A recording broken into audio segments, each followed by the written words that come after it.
On May 13, 2008, the town of Marshall, Minnesota, drifted into an ordinary Tuesday night. Streets were quiet, dotted with the occasional headlights of cars heading home, porch lights glowing in front of modest suburban houses. College students were winding down the last days of the semester, planning for summer jobs, trips, and time with friends. Among them was Brandon Swanson, a 19-year-old with a wide smile. Glasses perched lightly on his nose, and a sense of independence that often made his parents proud. That evening, Brandon decided to celebrate the end of his classes at Minnesota West Community and Technical College. He was studying wind energy, a program that had excited him from the beginning. He liked the idea of working with his hands, being outdoors, of building something that mattered. He had grown up in Marshall, a small city with about 13,000 people. And like many young men his age, he was eager to stretch beyond the boundaries of his hometown. Around 8 p.m., Brandon left his house with a casual goodbye to his parents, Brian and Annette. He was heading to a small gathering in Lind, a town about 7 miles away. Friends recalled him being in a good mood, chatty, laughing, nursing a few drinks, but nothing that made anyone believe he was heavily intoxicated. The night felt almost like any other. Friends came and went, music played softly from someone's car stereo, and conversations stretched late into the evening. Brandon wasn't the kind of person to demand the spotlight, but he had a warm presence. People naturally felt at ease around him. Close to midnight, Brandon decided to head to another friend's house in Canby, a town roughly 35 miles away. He slipped into his green Chevy Lumina, an old but reliable car, and headed into the rural darkness. The roads between these small towns were long and quiet, weaving between vast fields of corn and soybean, punctuated by gravel stretches that could easily confuse someone unfamiliar with them. To people in bigger cities, the emptiness of southern Minnesota farmland at night is hard to imagine. Once you leave the glow of town, there are no neon signs, no clusters of headlights, only the occasional farmhouse light on the horizon and the sweeping shadows of trees along gravel roads. For Brandon, though, this landscape was familiar. He had driven these roads countless times before. But on that night, something went wrong. Around 1:15 a.m., Brandon called his parents. His voice was calm, not panicked. He told them that his car had gotten stuck in a ditch. He wasn't injured, and the car wasn't damaged. It had just slid off the gravel and couldn't move. He assured them everything was fine. He just needed a ride home. He gave them what he believed were clear directions. He was just outside of Lind. Brian and Annette, though tired, got into their pickup truck. His parents, they were used to the occasional late-night call. 19 or not, Brandon was still their son, and if he needed help, they would be there. Driving out toward where Brandon said he was, they searched the roads carefully, their headlights sweeping the gravel. But as they retraced the paths, they saw no sign of Brandon's green Chevy. The road stretched endlessly, but the car was nowhere to be found. Brian pulled out his cell phone and called Brandon back. "Flash your lights," he told his son. "We'll see them." Brandon agreed. But as the minutes passed, Brian and Annette saw only darkness. No lights flickered in the distance, no sign of their son's car. "Can you see us?" Annette asked when Brian handed her the phone. "I'm flashing them right now," Brandon replied, sounding confused. "Don't you see me?" But the Swansons saw nothing. They kept circling, driving further out, while Brandon insisted he knew where he was. "I'm right by Lind," he repeated, frustration growing in his voice. The truth was more complicated. He wasn't near Lind at all. In reality, he had taken a wrong turn and ended up nearly 20 miles away, near the tiny town of Taunton. No one realized it yet. As the clock ticked past 2 a.m., the search grew more frustrating. Brandon, still on the phone, told his parents he would just start walking toward what he thought was the town of Lind. "It's not far," he reassured them. "I'll meet you there." The Swansons agreed, not realizing how dangerous that decision might be. Brandon began walking in the darkness, cell phone pressed to his ear, his parents trying desperately to keep track of his steps. It was the last night anyone would ever see Brandon Swanson alive. Brandon Swanson left the small gathering in Canby around midnight, sliding into his green Chevrolet Lumina. It was a car he had driven for years, familiar in every rattle and hum. The drive should have been simple back roads, a quiet highway, the kind of route he had taken dozens of times. Home was in Marshall, Minnesota, less than an hour away. The night was pitch black. One of those rural nights when the stars feel infinite, but the ground below is swallowed in shadow. Fields stretched endlessly on both sides, corn and grass swaying faintly in the cool breeze. Country roads in that part of Minnesota are a labyrinth. Dirt paths, gravel veins cutting across farmland, few streetlights, and no comforting neon glow of a city. For anyone unfamiliar, even for someone like Brandon who thought he knew them, those roads could turn into a maze. He made a wrong turn somewhere. Maybe it was subtle a gravel road that looked more traveled than it was. Signpost obscured by weeds, the dark blending everything together. The hum of the car felt steady, but the tires were crunching over rougher ground now. He wasn't on pavement anymore. Brandon wasn't panicking yet. He had been raised in rural Minnesota after all. Getting off course was annoying, not terrifying. Kept driving, convinced the road would loop back onto something familiar. But the farther he went, the more the land seemed to close in on him. He could see the dim glint of barbed wire fencing on either side, and deep drainage ditches cutting into the earth. Then came the moment of frustration, the jolt. The Lumina rolled slightly down into a ditch and stuck. Brandon pressed the accelerator, the tires spun, dirt and grass flew up, but the car wouldn't budge. Silence pressed in around him. No headlights in the distance, no sound of passing cars. Just the chirping of crickets and the faint rustle of grass. It was then, a little after midnight, that he decided to call home. He knew his parents would be annoyed, maybe a little worried, but they were practical people. He trusted they would come help. At their house in Marshall, Brian and Annette Swanson were getting ready to settle into bed when the phone rang. It was Brandon, his voice calm but frustrated. "Hey, I drove into a ditch. Can you come get me?" Annette asked where he was. Brandon explained that he was near Lind, a small town just southwest of Marshall. It made sense he had driven that route before. His parents, still in pajamas, quickly dressed, grabbed their keys, and got into their pickup. They expected it to be simple. A quick drive, pull him out, and return home. On the road, Brandon kept talking to them on his cell phone, describing landmarks. But that was the first odd detail. Nothing he described matched what they were seeing. "There's a gravel road here, a couple of fences, and I think I see some lights in the distance," Brandon said. But when Brian and Annette drove through the area near Lind, nothing lined up. They tried street after street, circling the town. Still nothing. "You're not near Lind," Annette said gently. "Yes, I am," Brandon insisted. "I've been down this way before. I can see the town lights." The conversation grew confusing. In the dark, Brandon believed he was near one place. But he wasn't. Later investigations would confirm he was actually 30 miles away, near Taunton, not Lind at all. But in that moment, none of them realized the extent of the mistake. The phone call stretched on. He stayed connected, talking, trying to triangulate his position. Brandon stayed calm, giving directions, describing sounds and sights in the distance. His parents drove up and down gravel roads, headlights bouncing in the night, looking for their son's stranded car. The frustration began to grow in his voice. "I don't understand why you can't see me. I can see the lights of Lind. I know where I am, but they weren't there. Neither was he." It was nearing 1:30 a.m. when Brandon's patience finally thinned. He told them he would leave the car and start walking toward the lights he swore were Lind. He believed it would be faster that way if he just walked toward town.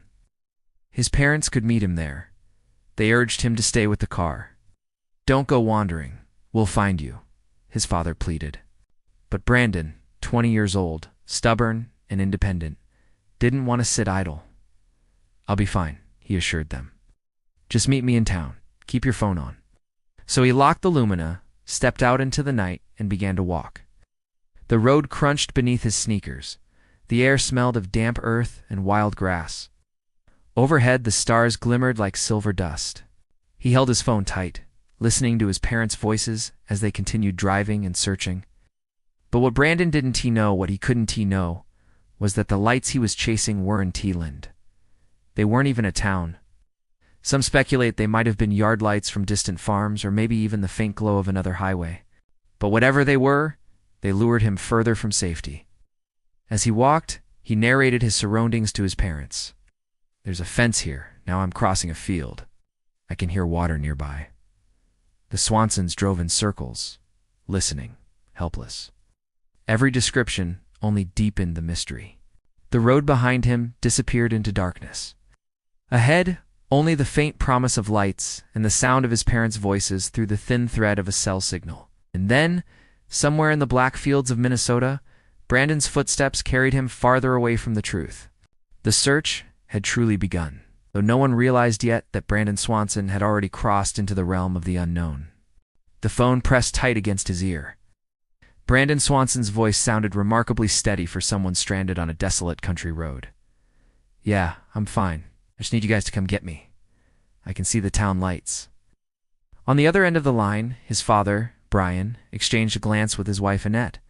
It was after midnight, the house silent except for the persistent crickets chirping outside the window. They were both awake now, fully alert, adrenaline already rushing through their veins. "Stay on the phone with me, Brandon," Brian said, grabbing his car keys from the counter. "We'll find you." Annette was already pulling on her shoes, her hands trembling. Something about her son's tone, but with a nervous edge, made her uneasy. She had lived in rural Minnesota long enough to know that once you got turned around on the back roads, landmarks disappeared, distances stretched out, and even the stars above felt like they shifted out of alignment. Brandon kept talking, trying to reassure them, trying to reassure himself. "I'm fine. Seriously, I'm fine. Just my car's in a ditch. Don't worry about it. I'll just meet you guys halfway." "Halfway?" Brian asked, already sliding behind the wheel of his car. "No, just stay put. We'll find the car. I can see the town," Brandon insisted. His voice wavered, the faint hum of night winds audible through the phone speaker. "It's right over there." In truth, the dark prairie could be deceiving. Its town lights that looked close might actually be miles away. And sometimes what seemed like a street lamp was only a farm's yard light in the distance, glowing faintly across fields of tall grass and uneven terrain. As the Swansons drove, Brandon narrated what he saw. "I'm walking toward the lights. The road's not great here. Feels like gravel, maybe dirt." "Careful, son," Brian warned. "Just take it slow." The conversation carried on for minutes that felt like hours. Brandon was frustrated but not panicked, describing the terrain in a voice that switched between annoyed laughter and quiet exasperation. At one point, Annette asked, "Brandon, are you sure you're in Lind?" "Yes, Mom. I left Canby. I was driving home. I know where I am." His defensiveness stung her. He was 20 years old enough to want independence, but still their boy. Brian frowned at the passing road signs, his headlights cutting through the dark. "None of this matches," he muttered under his breath. Over the phone, Brandon kept describing fences, fields, and the blinking red lights of a distant tower. "Can't miss it," he said. "I'll just keep walking. Meet me." The longer he spoke, the stranger it all seemed. His parents drove back and forth between Lind and Taunton, scouring intersections, doubling back, headlights sweeping over gravel roads. Brandon was supposed to be close. He said he could see town lights, but each time they thought they had pinpointed his location, nothing matched. Minutes slipped by, then an hour. The phone call didn't end. Brandon kept walking. His voice softened, sometimes trailing off. "Hold on, Dad. Just a second. Okay, I'm climbing over a fence. There's another field." Brian tightened his grip on the steering wheel. "Stay on the road, Brandon. Don't go through fields." But Brandon only half listened. His voice carried determination, that stubborn, youthful certainty that he could figure it out on his own. "No, this way's faster. I'll be fine. I'll just cut across." Through the line, they heard his shoes crunching against grass, the rustle of brush. The wind carried faintly into the receiver, whistling across the endless Minnesota prairie. Annette whispered, "It's so dark out there." At one point, Brandon grew quiet, almost contemplative. "I can hear water," he said. "There's a creek or something." A chill crept up on Annette's arms. Streams and rivers ran throughout the county, winding unpredictably between fields. "Be careful near the water," she urged. "I know, Mom," he said with a half laugh, though it sounded hollow. "I'm not a kid." The minutes turned into nearly an hour and a half. They were still on the phone, his voice guiding them through the dark, but every landmark he described seemed mismatched. One moment he said he saw the glow of a town. The next, he described open fields and fences with no sign of civilization. And then suddenly his voice changed. A sharp intake of breath, a startled curse. "Oh, shit." Sound was abrupt, filled with raw panic. Then silence. The line was still open. The call had not disconnected. But Brandon no longer spoke. Brian shouted into the phone. Brandon static. The faint hum of the open connection. Nothing else. Annette's heart raced, tears blurring her vision. Brandon, please. Say something, but the silence stretched, heavy and unbearable. Minutes passed as they called his name, their car still flying down lonely roads. The line stayed open for nearly 2 hours until finally it clicked silent. The call ended. That was the last time anyone ever heard Brandon Swanson's voice.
For nearly 40 minutes, Brandon's parents stayed on the line with their son, their voices guiding him through the maze of rural Minnesota roads. Brian spoke calmly, though his knuckles whitened around the steering wheel as he drove with headlights piercing the dark. Anne held her phone tightly to her ear, straining to pick up every nuance in her son's voice. Brandon's tone shifted between frustration and reassurance. At times, he was exasperated with himself, angry that he had gotten stuck, annoyed at his own sense of direction. But then he would reassure his parents, insisting he wasn't far, that he could see the glow of lights in the distance. "I can see the town lights," he said at one point, his voice firm. "I'm walking towards them. You'll see me soon." But those lights were not Marshall, the town where he lived, nor were they the landmarks his parents recognized. In the rural expanses of Minnesota, farmhouses, barns, or even distant headlights could create the illusion of a town glow. To Brandon, who was tired and disoriented, it felt like a destination he could reach. As they drove, Brian and Anne tried to triangulate his position.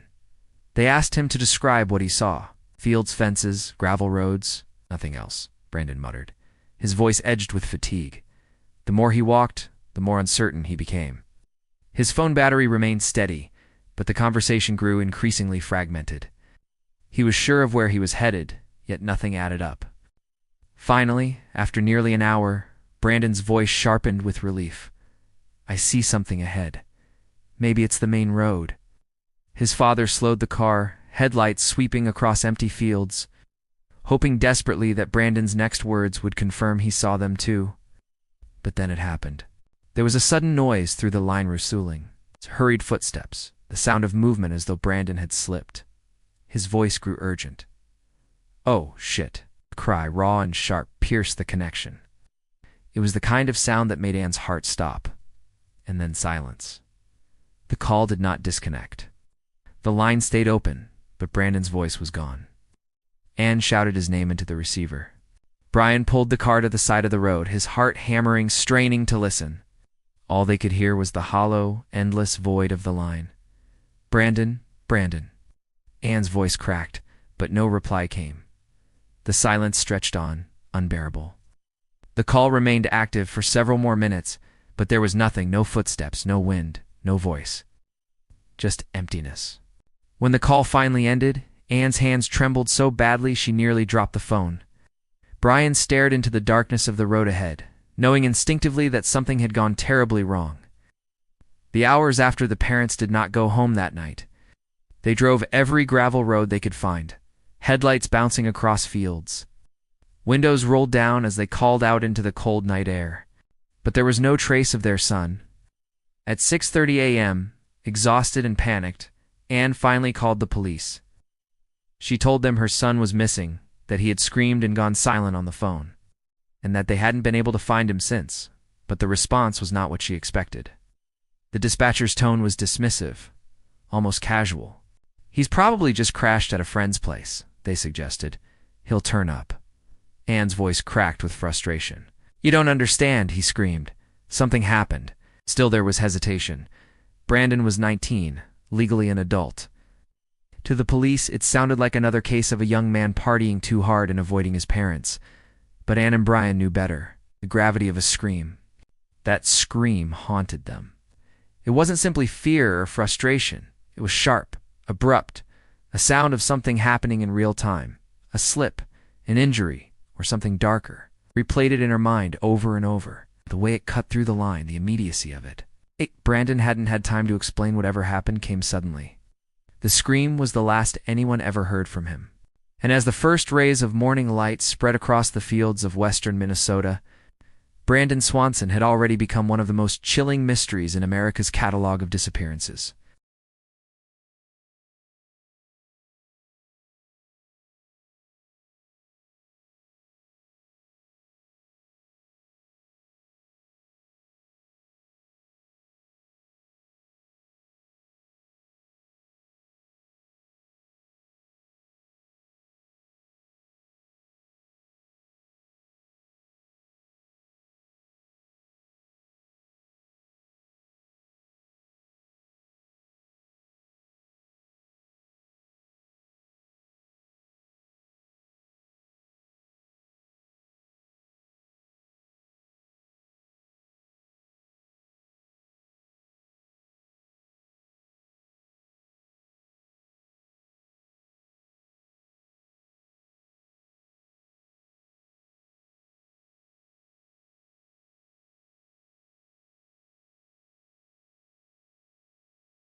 The first light of dawn spread across the fields of Lyon County, painting the vast farmland in hues of gray and gold.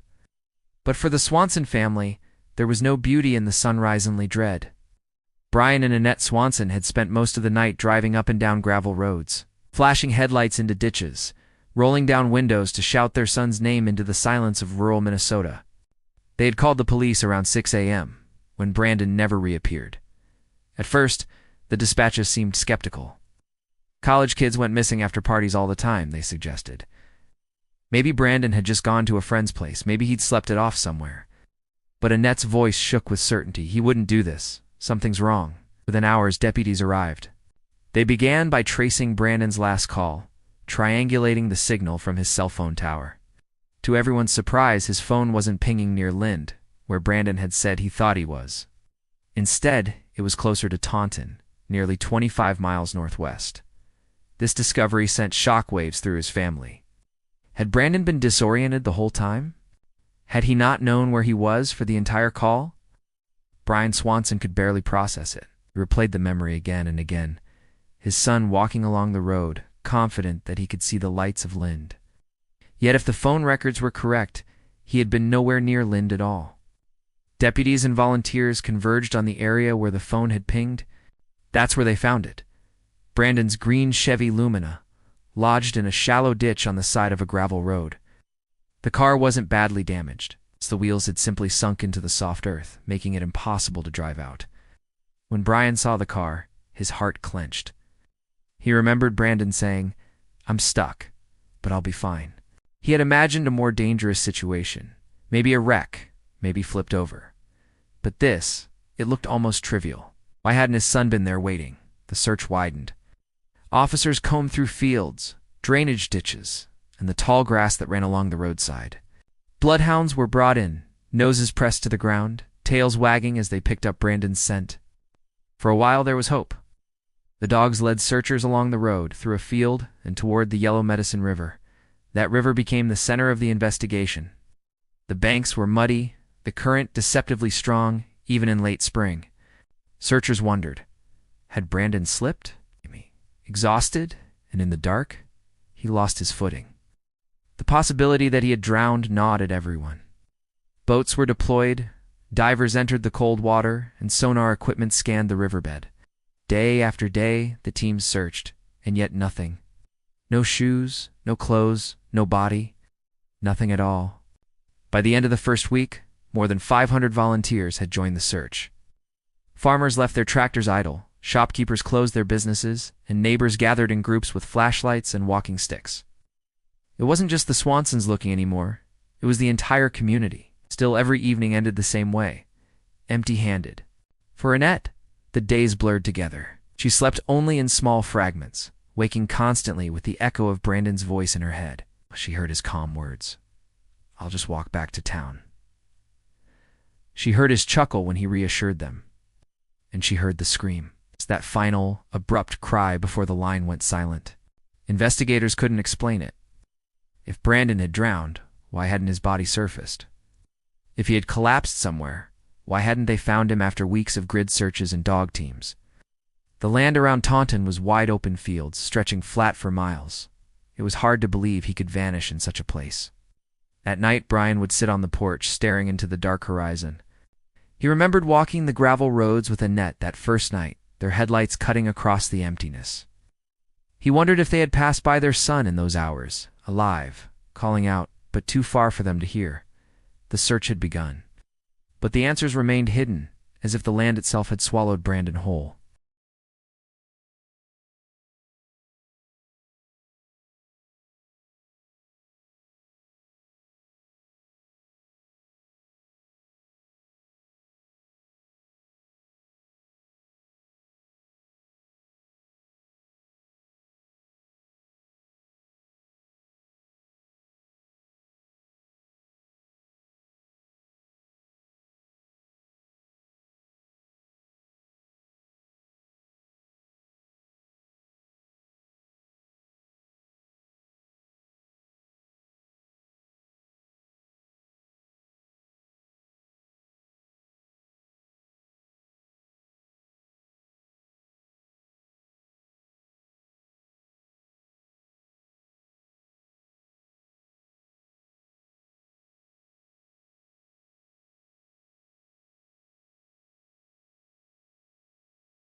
The morning after Brandon's disappearance, search crews began combing the area where his car had been discovered. The Pontiac was still there, headlights dim, one door unlocked, and no sign of a struggle. The car sat awkwardly at the edge of a gravel road, two wheels sunk into a shallow ditch. It looked as if he had misjudged the turn in the darkness and slid off the path. For a college student used to city driving, it wasn't hard to imagine. Inside the car, everything appeared intact. His wallet, some school papers, and a few CDs lay scattered, but nothing suggested he had been robbed or attacked. The keys were gone, presumably with Brandon. Investigators took note of the fact that his cell phone remained active long enough for him to talk with his parents for nearly 50 minutes. This was unusual in cases where someone simply vanishes. He had been conscious, coherent, and moving with intent. The fields around the vehicle were endless. Waist-high grasses rippled in the breeze, and the dark line of the yellow Medicine River curved in the distance. Searchers spread out in grids, sweeping the terrain. Volunteers carried flashlights, while handlers brought in dogs trained to detect human scent. At first, the dogs seemed to pick up a trail leading away from the car, heading northwest toward the river. Hopes rose perhaps Brandon had simply wandered off and would be found sheltering in a barn, exhausted but alive. But the trail stopped abruptly at the river's edge. Divers entered the water that same day. They scoured the muddy riverbed, braving the slow but steady current. Yet nothing emerged. No clothes, no body, no evidence. Each time they surfaced with empty hands, the air of dread grew heavier. Brandon's father, Brian, stood nearby with clenched fists, watching his wife Annette at his side. They wanted answers, but the river gave them none. Over the following days, helicopters swept the farmland, scanning with infrared cameras for any sign of heat. Farmers allowed investigators to walk their fields, their barns, their silos.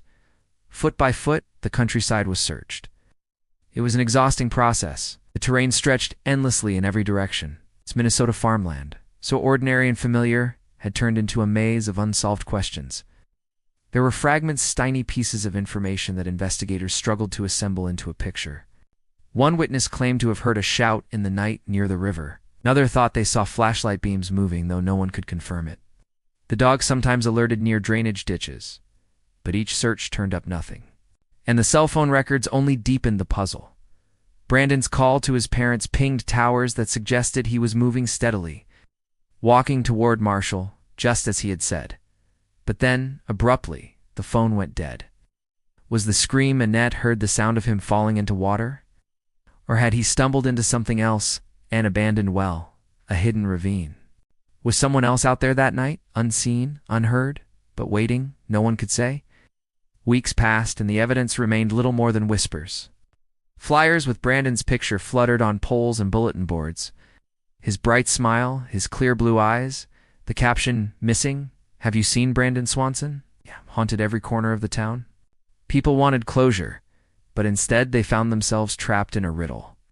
For his parents, the worst part was the silence.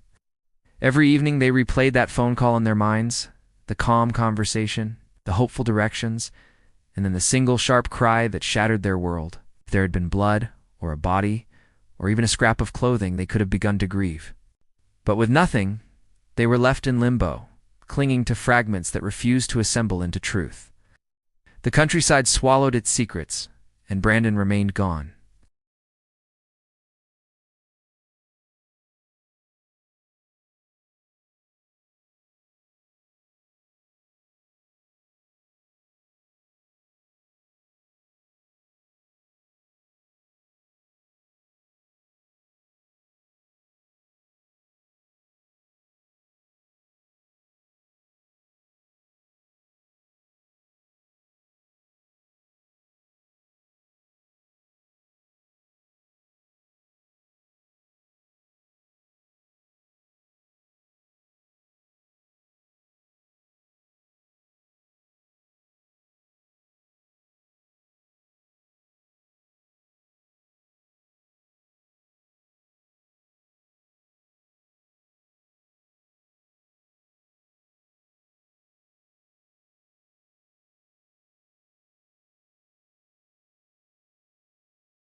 As weeks turned into months, the search for Brandon shifted from frantic rescue efforts to a quieter, more unsettling phase.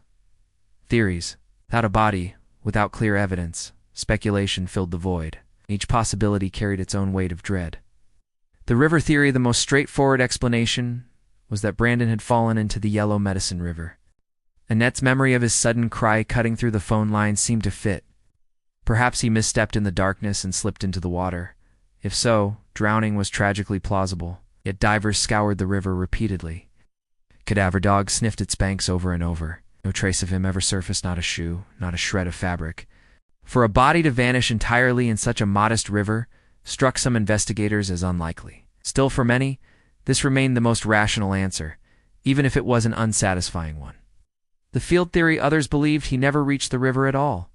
Brandon had been walking through pitch-black farmland, guided only by moonlight. It was possible he collapsed from exhaustion, tripped into a hidden culvert, or became disoriented in tall grass. If his body had lain in a cornfield or drainage ditch, farm machinery might have disturbed it without anyone realizing. The vastness of the terrain made such a theory hauntingly plausible. Sometimes the land swallows people whole, not through malice, but through sheer indifference. The foul play theory? But there were whispers, darker suspicions, that someone else might have been out there that night. Could Brandon have encountered a stranger in the dark, a passerby with ill intent? His scream on the phone could have been more than an accident. It could have been fear, yet no reports of suspicious activity, no signs of a struggle, and no evidence of another vehicle ever emerged. Still, for those who couldn't accept the silence of the river and fields, foul play became the shadow theory that lingered. The voluntary disappearance theory, a smaller group speculated that Brandon might have wanted to vanish.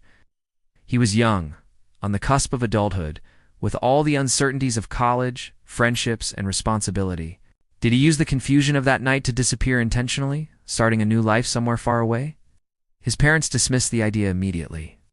Brandon had spoken lovingly, calmly, and logically to them, up until the end. Nothing in his voice suggested he planned to leave them behind. To Annette and Brian, this theory felt like an insult to the son they knew so well. The energy of the unknown. In the years since his vanishing, Brandon's case became one of those stories that people return to when they talk about mysteries that refuse resolution. Online forums buzzed with speculation. Amateur sleuths studied cell tower records, reconstructed maps of his route, and even walked the fields themselves. Some pointed to abandoned wells in the countryside. Others suggested that wild animals could have played a role. And still others insisted the answer was hidden in the very last word his mother heard that scream. What chilled most who studied the case was the ordinariness of it all. Brandon was not in some distant wilderness. He was in the middle of familiar farmland, on a quiet night talking to his parents. And yet, he simply vanished. It was as if the earth itself had opened and swallowed him whole. For his parents, every theory cut in its own way.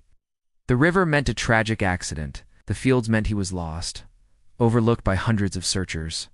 Foul play meant unimaginable violence. And disappearance meant betrayal. None of these gave them peace. What they wanted was the one thing no theory could provide: the truth.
Time has a way of dulling urgency, but not for Annette and Brandon Swanson. For them, the disappearance of their son was not a news headline or a story to ponder, was a wound that never closed. Each day without answers was another day lived in limbo, searching beyond the first summer. That first summer, volunteers had poured into the countryside, friends, family, neighbors, even strangers who had only read about the case in the paper. But as the months passed, the search crews thinned. People returned to their routines, and the farmland returned to its own rhythm of planting and harvest. Yet the Swansons never stopped. They walked those gravel roads, scanning ditches, scanning fence lines, always wondering if they had passed by the spot where Brandon still lay. Living with the unknown, the hardest part was not grief, was uncertainty. Grief, as brutal as it is, eventually allows closure. But for Annette and Brandon, every door remained half open. Was their son alive somewhere, living under a different name? Was he beneath the soil of a field that had been plowed 100 times since? Or was he still in the yellow Medicine River, hidden just out of reach? With every unanswered question, their imaginations replayed the night over and over, searching for a clue they had missed, keeping his name alive. They refused to let Brandon become a forgotten file in the sheriff's office. Annette became an advocate, speaking at events about missing persons and pushing for better policies on how disappearances are handled. In Minnesota, her voice contributed to Brandon's law, legislation that required police to begin immediate searches for missing adults, not just minors. Before, many cases involving young adults were delayed under the assumption they had left on their own. Brandon's case proved how dangerous that delay could be. In that way, his name helped protect others, even as his own fate remained unresolved. The community's role? Local residents still remembered Brandon too. Farmers in the area often said they never drove past a field without thinking of him. Hunters scanned the ground differently. Joggers glanced at ditches with new awareness. The land itself had been transformed into a question mark. Even years later, when anniversaries of his disappearance came around, the community gathered, holding vigils with candles and prayers. Brandon had become a thread in the fabric of the place, woven into its collective memory. The burden of hope for the Swansons' hope was a double-edged sword. To believe Brandon might still be alive meant living with the agony of not knowing where he was. To believe he was dead meant accepting a loss without a body, without final words. They carried this burden quietly, learning to move through life while never letting go of the search. The endless walk even now, more than a decade later. The image of Annette and Brandon walking those gravel roads remains one of the most enduring symbols of the case. Two parents, side by side, scanning the ground for any trace of their son. They walked not just for answers, but for dignity, for the belief that no one, no matter how lost, should be forgotten. In the mystery of Brandon Swanson, the land never gave up its secret. And so the search continues, not always with dogs or helicopters anymore, but with memory, with advocacy, and with love that refuses to fade.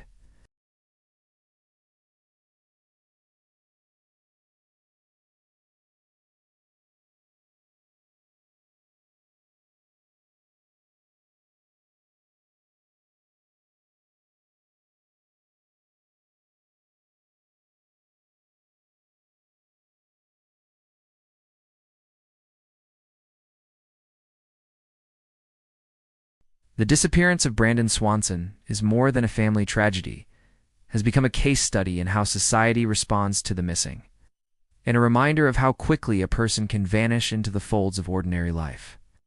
A law in his name. When Annette and Brandon pushed for legislative change, they weren't just fighting for their son, they were fighting for every family that might someday face the same nightmare. In 2009, Minnesota passed Brandon's law. It required law enforcement to treat missing adults with the same urgency as missing children. Before, too often, police would assume that someone over 18 had simply chosen to walk away, delaying searches until it was too late. Brandon's case revealed the danger of that assumption. Today, thanks to that law, countless searches begin earlier, giving other families a chance at answers that the Swansons never received. Impact on law enforcement. For investigators, Brandon's disappearance is a humbling reminder of how fragile an investigation can be. Despite cell phone technology, despite GPS towers, despite years of manpower, he has never been found. Training academies sometimes cite his case when teaching recruits about the importance of immediate response, clear communication with families, and persistence, even when evidence runs thin. Brandon's voice on the phone with his parents, calm, rational, believing he was only a short walk from safety, remains one of the most haunting details in law enforcement memory. The case that refuses to close cold cases often fade into dusty archives. But Brandon's remains active in the public imagination. Podcasts, documentaries, and true crime writers continue to cover it. Each year, new theories surface. Some suggest he drowned, others that he fell into an abandoned cistern, others still that foul play cannot be ruled out. None of these theories can be proven, and so the mystery keeps breathing, living on in conversations across the internet and in local coffee shops of Minnesota towns. A family's courage. If Brandon's story is tragic, it is also a testament to parental courage. Annette once said in an interview that she would never stop walking the roads where Brandon walked. Her words capture the essence of what it means to live without closure, the determination to keep moving, even when the destination may never arrive. Brian, too, has carried the weight of unanswered questions. While remaining a steady advocate for the missing, their love for their son became fuel. Not only more than 15 years after Brandon Swanson disappeared, the case remains unresolved. Despite the tireless searches, the community efforts, and the legislative changes in his name, the question lingers. What happened to Brandon that night? Over the years, several theories have taken shape, each compelling yet incomplete. 1. The drowning theory. The most widely accepted theory is that Brandon fell into the Yellow Medicine River. He was last heard saying, "Oh shit," before the line went silent. This outburst has long been interpreted as the moment he slipped into the water. Search teams scoured the river repeatedly with dogs, divers, and sonar equipment. Scent dogs tracked him to its edge. And yet no trace of his body was ever recovered. For some, this is proof that he drowned. For others, it's the first crack in the theory. How could a body vanish so completely in a shallow rural river? 2. The disorientation hypothesis. Another possibility is that Brandon, disoriented in the darkness and perhaps exhausted, wandered off course. The farmland in the area is riddled with hazards. Cisterns, old wells, abandoned machinery, and drainage ditches deep enough to swallow a man. If Brandon stumbled into one of these, his body might remain hidden, covered by soil, crops, or the shifting land. In this theory, his disappearance is a tragic accident compounded by geography. Young man lost in a landscape that offered no mercy. 3. The foul play theory. Though less supported by evidence, some believe foul play cannot be dismissed. Brandon's disappearance occurred in rural Minnesota, where violent crime is rare, but not impossible. Could he have encountered someone while walking in the dark? Could a passing driver have stopped with harmful intentions? The lack of a body, despite exhaustive searches, lends weight to the suspicion that something or someone intervened. Yet, without witnesses, signs of struggle, or physical evidence, this remains pure speculation. 4. The vanishing without a trace. The most haunting possibility is the simplest. That Brandon simply vanished in a way no one can explain. This idea unsettles investigators because it challenges logic. Humans leave evidence, bodies surface. Bones resurface years later in plowed fields or riverbeds, but in Brandon's case, nothing. It is as if the land itself swallowed him whole. For his parents, this silence is the cruelest outcome, because it offers no comfort, no closure, only the endless ache of not knowing. Why no answers? The lack of resolution may come down to timing. In those first critical hours, Brandon's disappearance wasn't treated with urgency. Had the search begun immediately that night, perhaps his body would have been found before rain, time, and shifting terrain erased the clues. By the time official searches launched, too much had been lost. The enduring uncertainty. Each theory holds fragments of truth, but none hold all of it. Brandon's case is a puzzle with missing pieces, perhaps forever incomplete. For the Swanson family, every day without answers is another reminder that closure is not always possible. And yet they continue to search, to advocate, and to remember their son not just as a disappearance, but as a life full of promise. A final reflection: the story of Brandon Swanson ends not with certainty, but with mystery. He is still out there somewhere in the farmland, the rivers, the hidden spaces of rural Minnesota. Or perhaps only in the memories of those who loved him. His vanishing is unsolved, but his legacy is undeniable. Every missing adult now carries his name in the law that demands urgency, care, and respect. In that sense, Brandon has not disappeared at all. He has left a mark on the world that no darkness can erase.